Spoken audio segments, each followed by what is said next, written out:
Ay, hindi na makadalwa eh. Hindi na pala po makadalwa. Hindi na. Pero nakakaisa pa po. Ay, naku. Minsan. Minsan. Yan ang hindi nawawala na tayo. Minsan.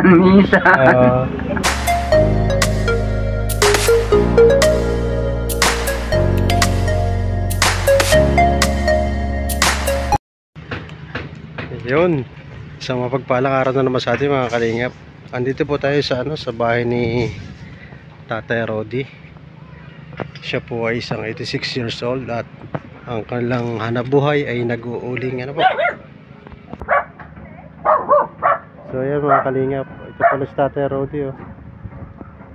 Kumusta po tayo? Kaya basta ay galing akong pagmutol ng kahoy. Ulingin po. Talaga po yun ang pinagkakakita nyo ngayon, yung pag-uuling po. Ang iba? Oo. Hindi naman ako. Saan po kayo namumutol ng kahoy? Diyan, sa tabi ng inaba ko. Dito po sa gilid dito. So yan mga kalingap, dito pala si tatay namumutol ng kahoy. Ote, ikaw po asawa ni tatay? Ito po yung kanyang pinanguhang kahoy.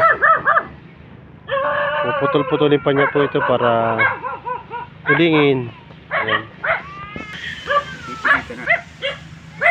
Yan mga kalingap, dito niya sinasalang yung dito niya sinisigaw yung kahoy. Yung kahoy na puputulin ni tatay. Ito yung ginagawa niyang ulingan. Pagka lumalaki po ang tubig, abot dito. Ay, nalampas pa na. Ang ganda na ulingan.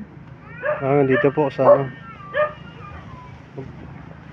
Pero hindi na po inaabot yung inyong tulugan, hindi inaabot ang tubig. Hindi naman, maliban lang pag nabaha. Ayan mga kalingap, pagka high tide. Baha yan hanggang din na tubig. Pagka high tide mga kaibigan, umaabot dito ang tubig sa lugar nilang ito. Dahil yung kabilang yung mga kalingap, ilog na yun. 87 nga January. 86 po kayo ngayon. Ano po pag hindi kayo nakakapag-uling, saan kayo kumukuha ng pagkain? Ay, nangungutang na lang at tindahan hanggang hindi nakakapag-uling. Bali magkano po tayo ang isang sako sa inyo pagka binibili? 190. 190 po. Pagka kayo po nakapagsalang ng uling, nakakailang sako naman po? Nakakailang sako sa Pagkatatlo gano'n. 2, 3. Hindi ako makarami ng kung gano'n. Mabuti tayo, kaya nyo po magbuhat, no? Unti-unti lang din na. Tapos itong balikat ko may pilay din hindi ako masyado makapag inakahapo. Malakas pa ang katawan ni tatay. Isipin nyo, mabigat yung kahoy na pinapanguhan niya. Nakakaya niya pa, Yan, kung napapasin yung mga kalingap, si tatay kaliwiti po kayo. Kana.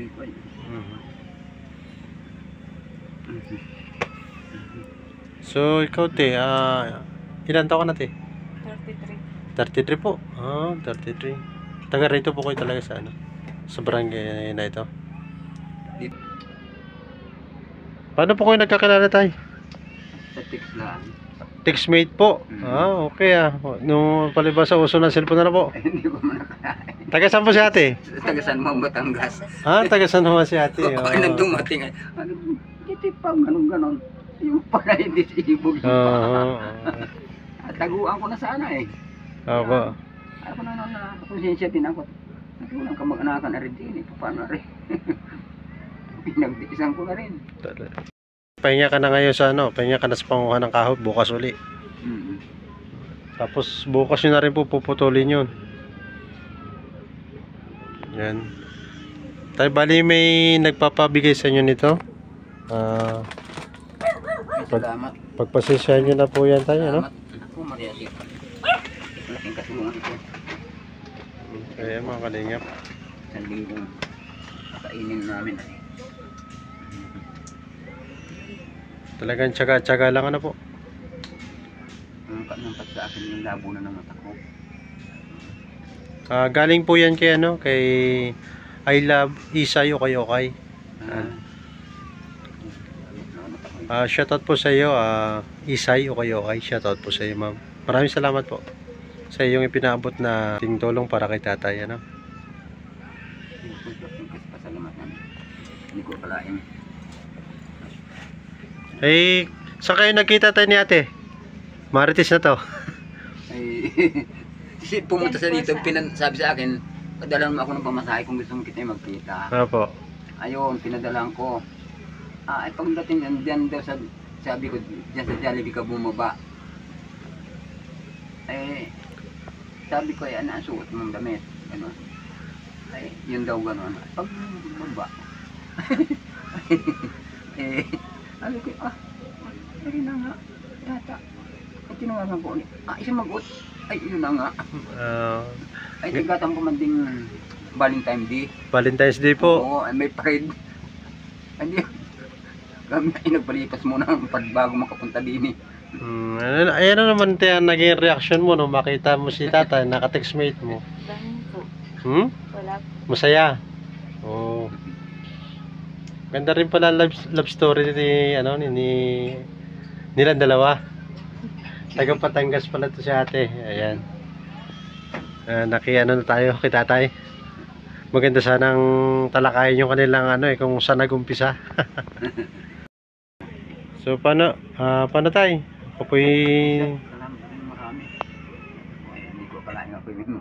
Kaganyan na Salamat. Pagpasisyan nyo na po yan tayo. May malaking kapasalamatan ko. So yan mga kalingap po. Yung tsaga-tsaga lang talaga. Ikaw nang bala kay tatay. Ano?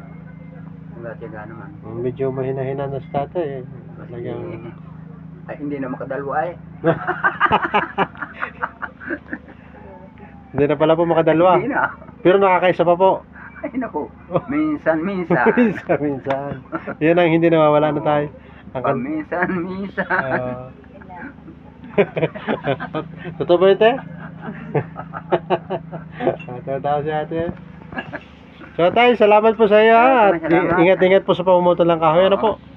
Basta katulungan sa akin dire. gawin lang po ang kung anong kaya ng katawan. Ano po? Yan, pagpasisyon na tayo. Salamat po sa iyo. Ako po alis na. Oo, salamat. Ate, ako po alis na ha. Ingat lagi kayo dito ha. Ayan.